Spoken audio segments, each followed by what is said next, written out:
So, chapter 5 is communication and operant conditioning. Um, it's how most behaviors are created in animal training, and an operant is a voluntary behavior which produces a change in the environment. B.F. Skinner, apart from having his rat boxes, said behavior is determined by consequence. He was a psychopath, but weren't all great scientists? I feel like they were.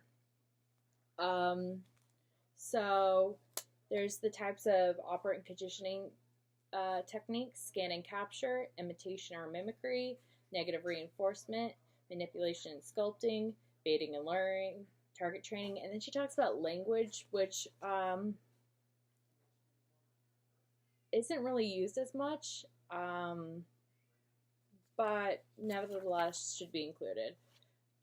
So scan and capture is what we traditionally think of. Well, I do. When training, so it's the reinforcement of the successive approximations.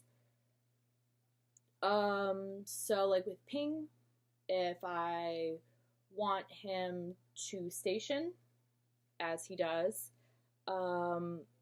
I wait till his hind legs, he naturally, starting off, naturally would just come across the little blue pad, and every time his hind legs touch, I click and reward.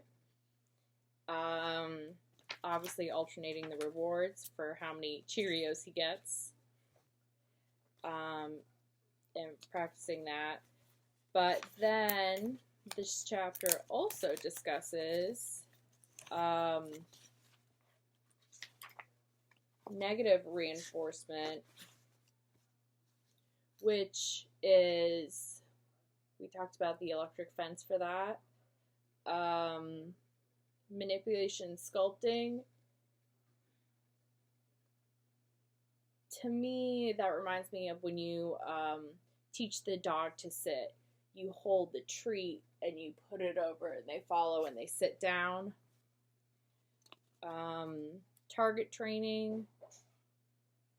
If I want Pink to target, I literally take the little lollipop thing and have him touch his nose to it, and the same thing applies. So if I want him to do A to B, what I have, I don't know if it'll be successful so far, but my plan is to get him to target on each thing and to go there, and hopefully that will work. But either way, it's still target training. And it just goes over all that in this chapter. Very fascinating. The application really cemented it for me. That's why I talked about Ping so much, not only because he is a beautiful, beautiful rabbit and brings joy to my life,